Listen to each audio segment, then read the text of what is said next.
सभी मीडिया बंधुओं का आज की इस प्रेस वार्ता में हार्दिक स्वागत है। और जिस तरह से दिल्ली में काम की राजनीति की शुरुआत हुई है, उसका अगला पड़ाव अब उत्तराखंड बनने जा रहा है। और ये देख के बहुत अच्छा लग रहा है कि पूरे देश की राजनीति जो है वो जन मुद्दों के साथ, जन भावनाओं के साथ चल रही है। और आम आदमी पार्टी इस प्रदेश में अब राजनीतिक एजेंडा सेट करने में कामयाब रही है। और इसी विषय पर मैं सबसे पहले चाहूंगा कि कर्नल कोठियाल की बात रखें। कर्नल कोठियाल,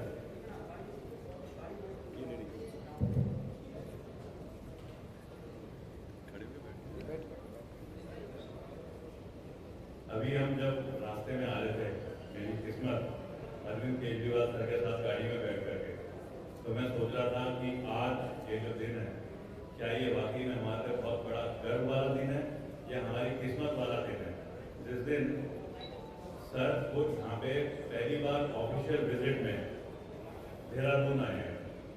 अभी कुछ दिनों से मैं पहाड़ों में घूम रहा था, तो वैसे तो हम सबको पता है कि उत्तराखंड में क्या मूलभूत जरूरत है हर इंसान की, लेकिन जब मैं पहाड़ों में घूम रहा था तो मेरे को महिलाएं जो खेती में अपने रुपाई कर रही थी, वो खेती में रुपाई छोड़ करके हमसे मिलने आकर के ये बोलना चाह रही थी कि बेटा देखो, आम आदमी पार्टी ये हेल्थ, एजुकेशन, रोजगार ये तो देगी ही देगी, लेकिन ये बताओ कि जो हमारे सामने से गंगा नदी बह रही है, जिसमें सबसे बड़ा टिहरी डैम बना हुआ है, यहाँ से बिजली पैदा हो रही है, यहीं का पानी है, क्या वो मूलभूत सुविधाएं भी आज की सरकार या आज की हमारी जो गवर्नेंस है वो नहीं दे पा रही है पिछले 20 साल से?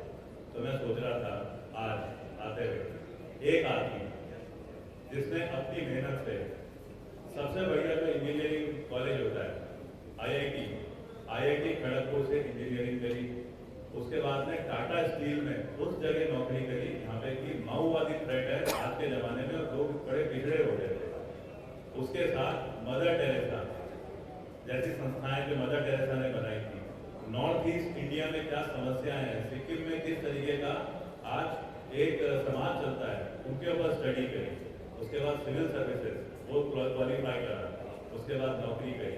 नौकरी करने के बाद में एक अच्छा एक्सपीरियंस लेकर के दिल्ली जैसी जगह जहाँ पे पावरफुल मानी जाने वाली हमारे देश की कांग्रेस और बीजेपी की बिल्कुल तगड़ी वाली राजनीति होती है, उस जगह पे स्थापित करा दिल्ली में एक गवर्नेंस मॉडल। वहाँ पे साबित करके दिखाया कि वो गवर्नेंस मॉडल में जो मूलभूत सुविधाएं हैं वो देने के बाद ही दिल्ली के पढ़े लिखे लोग वो बार बार रिपीटेडली 2 बार कांग्रेस बीजेपी को आउट करके एक पार्टी को अपने इलेक्शन में जिता करके लेके आ रहे हैं। इसका मतलब तो बड़ा साफ है कि ये गवर्नेंस मॉडल है जो उत्तराखंड में करने में और आसानी है, लेकिन हो नहीं पा रहा था। क्यों? क्योंकि समझ नहीं आ रही थी। क्या किस्मत है आज हमारी। मैं इस आज ये जो प्रेस और लाइव जो चल रहा होगा, मैं उन महिलाओं को, बुजुर्ग महिलाओं को जो बीच में पहाड़ में मेरे को और आम आदमी पार्टी की हमारी टीम के लोगों को मिलती थी और बोलती थी कि हमारी समस्याओं का हल क्या होगा, देखो आज वो किस्मत वाला दिन शुरुआत हो रही है। उन समस्याओं को कैसे हल करना है, कैसे उसको ठीक करके उत्तराखंड का नवनिर्माण जो हम बोल रहे हैं वो किस तरीके से होगा। आज मैं जरूर अरविंद केजरीवाल सर को सबसे पहले तो धन्यवाद बोलना चाहता हूँ कि आप हम सबका हौसला बढ़ाने यहाँ पे आए, और यकीन दिलाना चाहता हूँ पूरी आम आदमी टीम की तरफ से, आम आदमी पार्टी की टीम की तरफ से उत्तराखंड में जो है कि जो आपने हमारे लिए सोच बनाई थी कि मैं उत्तराखंड के लिए भी कुछ करना चाहूँ तो मेरे को अच्छा लगेगा, आज उस सोच को पूरा करने के लिए टीम धीरे धीरे स्ट्रांग होती जा रही है, लोगों के अंदर जज्बा बढ़ता जा रहा है। अब खाली बस एक चीज रह गई है, ग्राउंड पे इम्प्लीमेंट करना। ग्राउंड पे इम्प्लीमेंट करने की ताकत हमारे में है, तरीका खाली हमें समझने की जरूरत है। कोई भी हम कभी भी नेगेटिव पॉलिटिक्स नहीं खेलेंगे, फालतू के हम कमेंट्स नहीं मारेंगे कि बिजली फ्री हो जाती है, पानी फ्री हो जाता है, रोजगार दे देंगे। हम लोग कहीं पे भी पॉलिटिक्स में वो वाली चीजें नहीं करेंगे कि एक मुख्यमंत्री बनता है बाकी सब उसके पीछे पड़ जाते हैं। हम गवर्नेंस का एक अच्छा मॉडल लेके आएंगे, और उसके लिए मैं अरविंद केजरीवाल सर से रिक्वेस्ट करूंगा कि वो सबको हमको अपने संबोधन से अच्छे तरीके से अवगत करें। धन्यवाद। सभी उत्तराखंड वासियों को मेरा नमस्कार, सबको मेरा प्रणाम। आज उत्तराखंड में आके मुझे बहुत अच्छा लग रहा है। उत्तराखंड को हम देवभूमि मानते हैं। भगवान ने उत्तराखंड को देने में कोई कसर नहीं छोड़ी। भगवान ने सब कुछ दिया। उत्तराखंड में नदियां हैं, पहाड़ हैं, पेड़ हैं, वनस्पति हैं, जड़ी बूटियां हैं। उत्तराखंड में मेहनती लोग हैं, अच्छे लोग हैं, ईमानदार लोग हैं। लेकिन उत्तराखंड के नेताओं ने और उत्तराखंड के पार्टियों ने उत्तराखंड को बर्बाद करने में कोई कसर नहीं छोड़ी।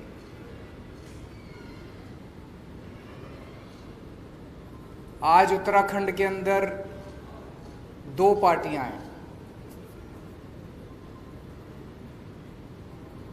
तो जैसे चक्की होती है, चक्की के 2 पार्ट होते हैं।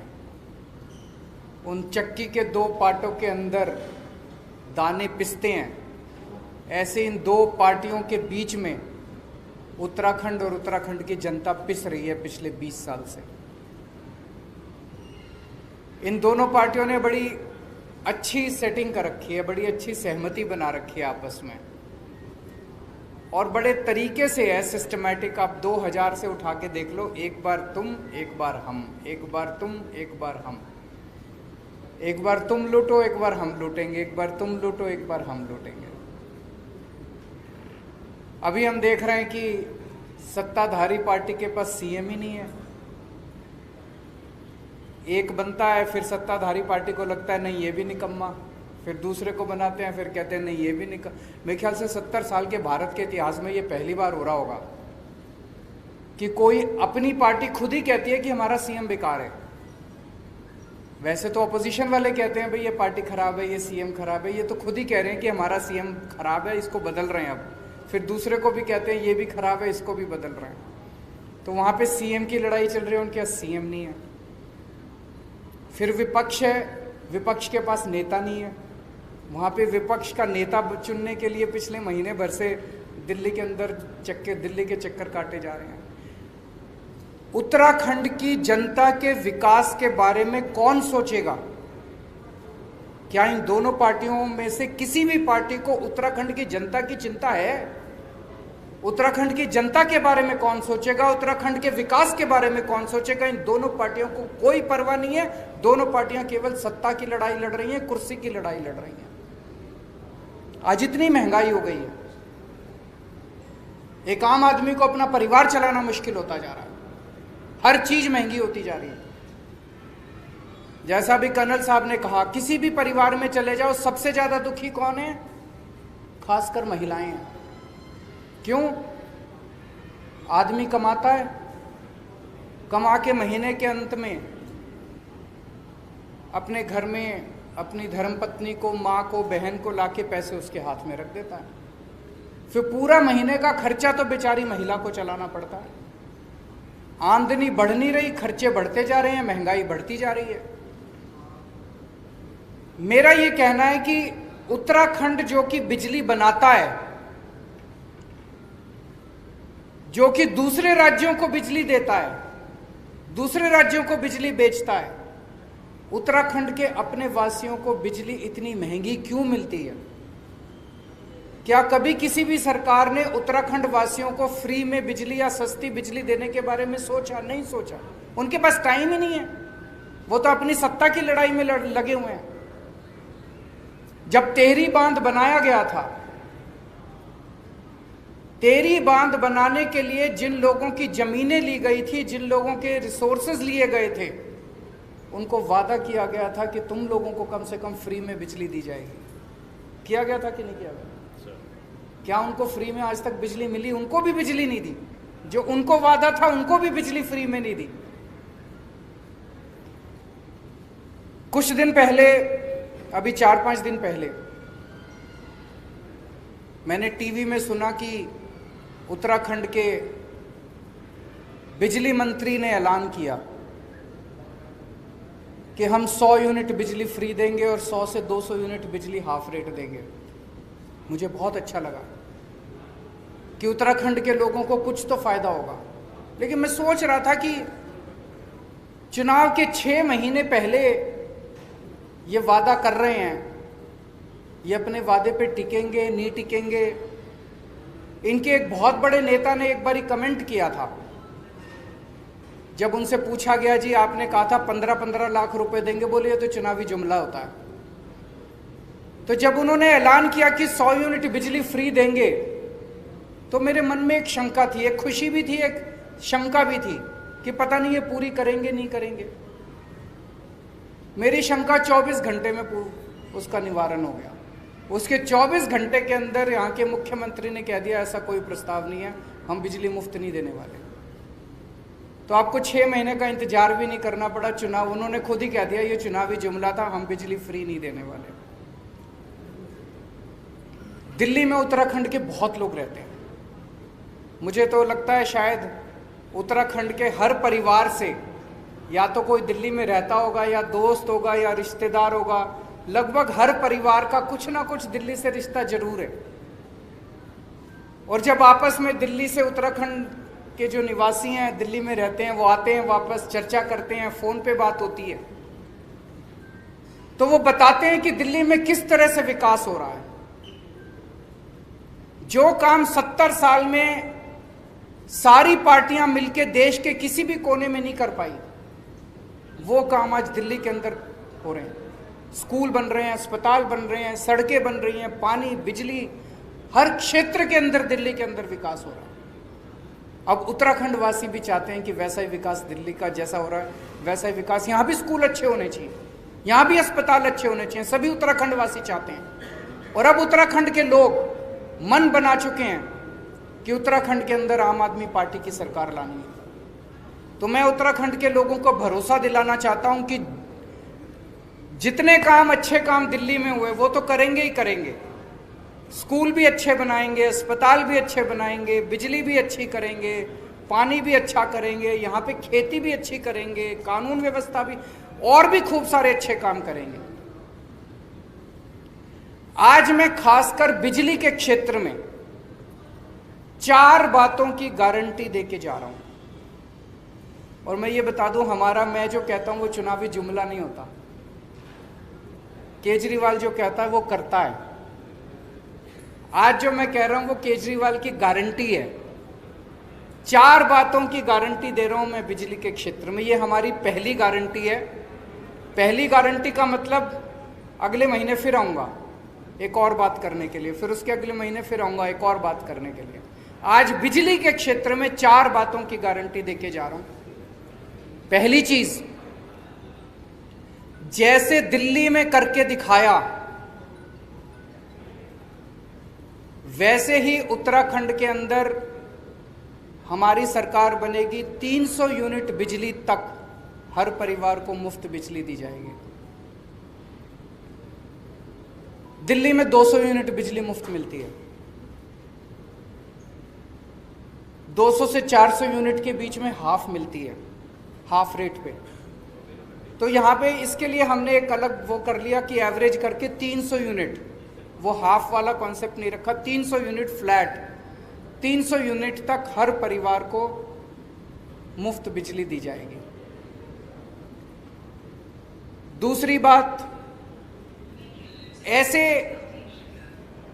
पिछले कई महीनों से हमारे कार्यकर्ता गांव-गांव जा रहे हैं, घर घर जा रहे हैं।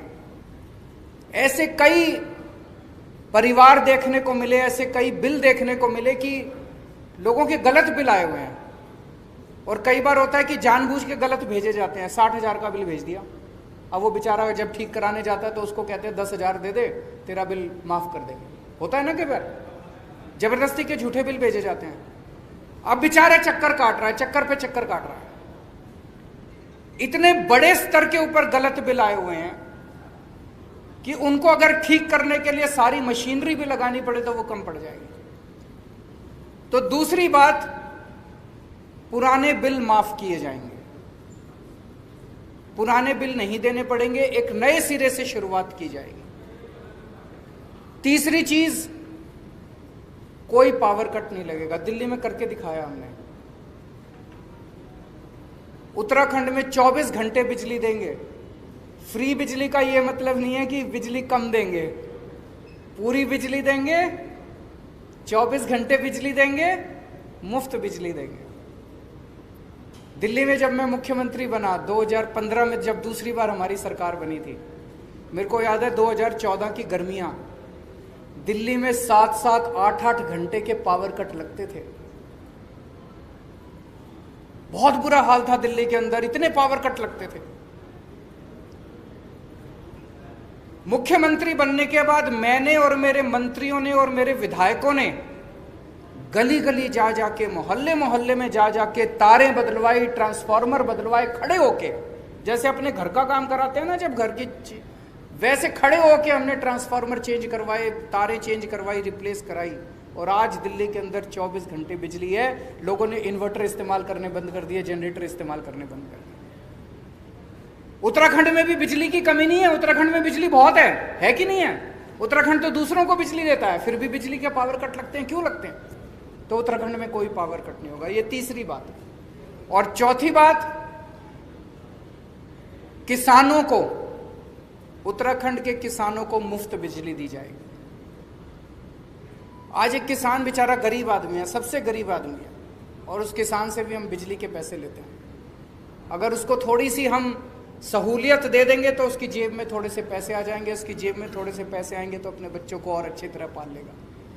तो चौथी बात, किसानों की बिजली, खेती की बिजली मुफ्त की जाएगी। आज ये बिजली के क्षेत्र में हमारी पहली गारंटी है। 4 बातों की मैं गारंटी दे रहा हूं। हमारी सरकार बनने के बाद पहली कलम से आपकी 300 यूनिट बिजली मुफ्त कर दी जाएगी। मैं ऐसे भी नहीं कह रहा कि सरकार बनने के 5 साल के बाद चुनाव के टाइम हमारे को याद आएगा हमारा वादा। सबसे पहले सरकार बनने के बाद पहली कलम से आपकी 300 यूनिट बिजली मुफ्त की जाएगी, किसानों की बिजली मुफ्त की जाएगी और पुराने बिल माफ़ किए जाएंगे। 24 घंटे बिजली करने के लिए समय लगेगा, 3-4 साल लगेंगे। सारा नेटवर्क जो है, इसमें जितनी कमियां हैं, ट्रांसफार्मर बदलने हैं, ये है वो है, पुराना नेटवर्क है, इसको ठीक करने में समय लगेगा। उसके वो भी करेंगे, लेकिन 3-4 साल के अंदर ऐसी व्यवस्था कर देंगे, मॉडर्न नेटवर्क होगा बिजली का, 24 घंटे बिजली की व्यवस्था करेंगे। मैं समझता हूं कि आज की इस घोषणा के बाद उत्तराखंड के हर व्यक्ति को खुशी होगी, हर परिवार को खुशी होगी, लेकिन सबसे ज़्यादा खुशी उत्तराखंड की महिलाओं को होगी। जैसा मैंने कहा कि एक महिला को सबसे ज़्यादा बर्दाश्त करना पड़ता है अगर महंगाई होती है तो। शुक्रिया। अगर आपके कोई प्रश्न है तो एक करके सवाल लिखिए।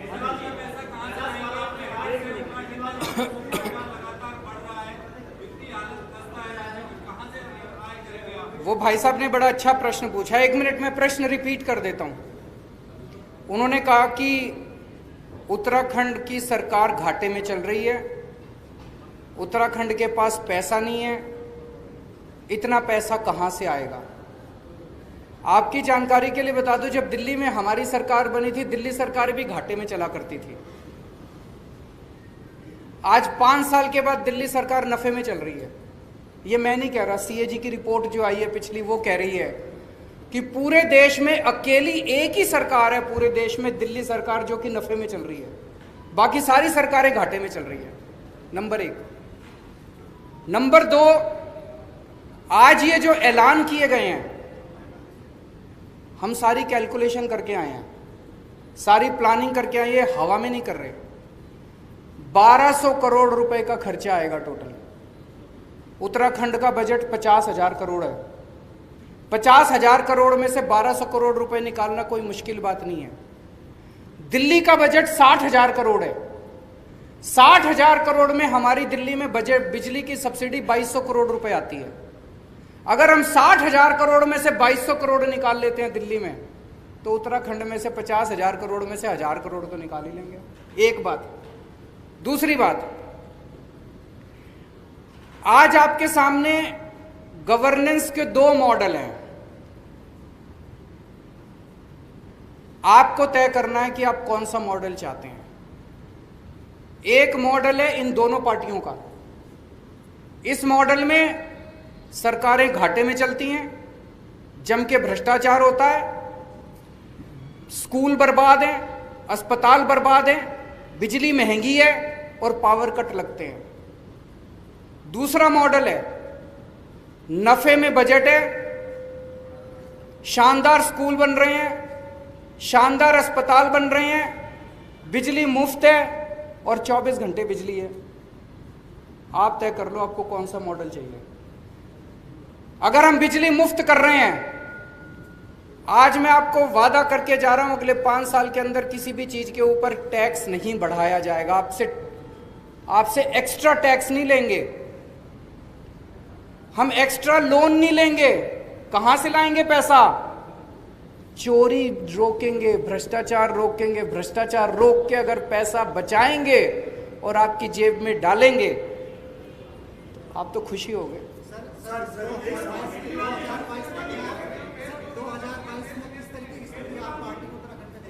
अच्छी स्थिति होगी जी अगर अच्छा काम कर रहे हैं। अगर बिजली फ्री देंगे तो आप बताओ, आप वोट दोगे नहीं दोगे? सारे वोट देंगे। जिस जिसको अच्छे स्कूल चाहिए, जिस जिसको अच्छे अस्पताल चाहिए, जिस जिसको 24 घंटे बिजली चाहिए, जिस जिसको फ्री बिजली चाहिए, सब देंगे वोट। एक मिनट, वो काफी देर से बोल रहे हैं। एक उनको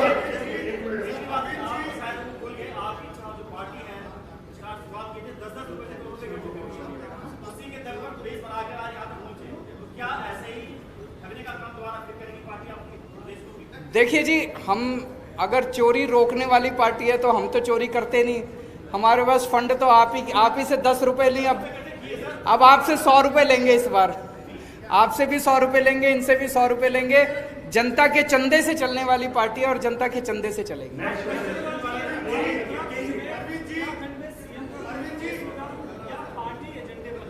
सीएम का फेस होगा, बहुत जल्दी मैं उत्तराखंड आऊंगा और आपके सामने सीएम का चेहरा अनाउंस करके जाऊंगा।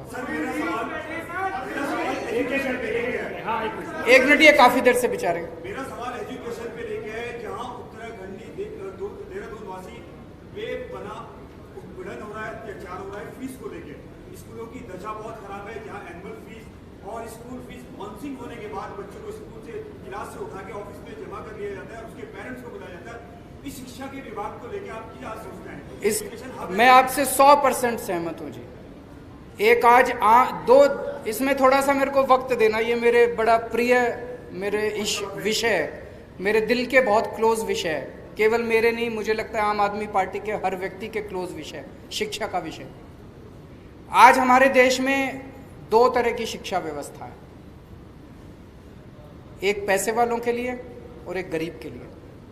गरीब अपने बच्चों को सरकारी स्कूल में भेजने के लिए मजबूर है। मैं इसलिए मजबूर कह रहा हूं कि वो भेजना नहीं चाहता, क्योंकि सरकारी स्कूलों की हालत बहुत खराब है कि नहीं है? जिसकी जेब में थोड़ा सा पैसा आ जाए वो एक वक्त की रोटी काट के अपने बच्चे को प्राइवेट स्कूल में भेजना चाहता है। और प्राइवेट स्कूलों में, सारे स्कूल खराब नहीं है, लेकिन प्राइवेट स्कूलों में कईयों ने गुंडागर्दी मचा रखी है। अनाप शनाप पैसे लेते हैं, library charge, development charge, picnic charge, फलाना चार्ज, ढिमका चार्ज, इतने चार्ज लगा रखे हैं, आदमी बेचारा पिस जाता है। दिल्ली में हमने 2 काम करे। एक तो सरकारी स्कूल इतने शानदार कर दिए कि अब बड़े बड़े अच्छे मिडिल क्लास के लोग भी अपने बच्चों को प्राइवेट से निकाल के सरकारी में भर्ती करा रहे हैं। भारत में 75 साल आजादी के हो गए, कभी ऐसा नहीं हुआ कि किसी प्रदेश के अंदर सरकारी स्कूल इतने शानदार हुए हों। मैं आप सारे मीडिया वालों को आमंत्रित करता हूं, आइए मेरे स्कूल देखिए दिल्ली के अंदर, आइए हमारे स्कूल देखिए। हाथ कंगन को आरसी क्या, मैं अगर झूठ बोलूं तो आप आके देखो, अपने दोस्तों को फोन करके पूछो। और दूसरी चीज, 5 साल से दिल्ली के अंदर प्राइवेट स्कूलों को फीस नहीं बढ़ाने दी। जिस स्कूल ने फीस बढ़ाने की हिम्मत की, उस स्कूल को फीस केवल कम नहीं कराई, बच्चों के पैसे वापस कराए हैं। ढेरों स्कूल ऐसे हैं जहां पे बच्चों के अकाउंट में, पेरेंट्स के अकाउंट में पैसे वापस गए हैं। तो बंद स्कूल में फीस ली जा रही है। तो इसीलिए आम आदमी पार्टी की सरकार बनवाई, आपके पैसे वापस कराएंगे हम।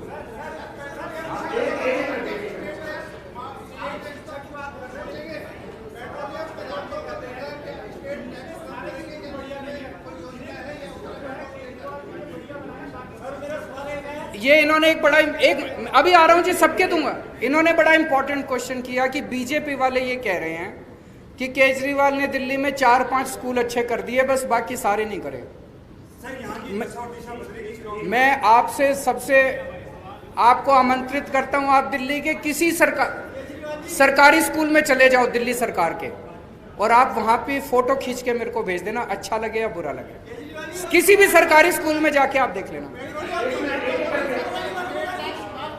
एक मिनट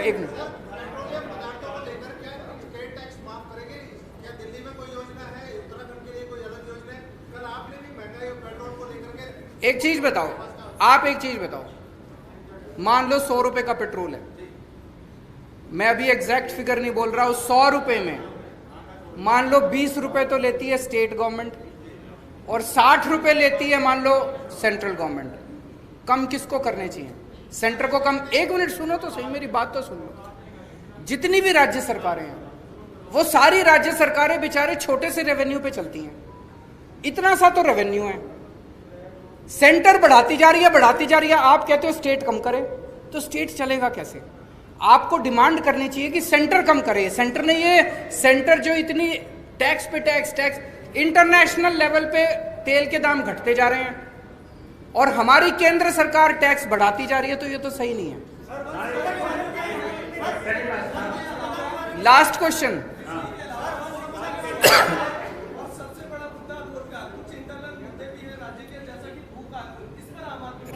रोजगार के ऊपर आपने सही कहा। हमारी पार्टी के अंदर आजकल कर्नल साहब जो हैं युवाओं के बीच में घूम रहे हैं, युवाओं के बीच में बातचीत कर रहे हैं। रोजगार को लेके हमारी पार्टी के अंदर पूरा प्लान बन रहा है। अगले कुछ महीने के अंदर मैं दोबारा आपके बीच में आऊंगा, रोजगार के ऊपर कुछ ना कुछ आपके साथ साझा करूंगा।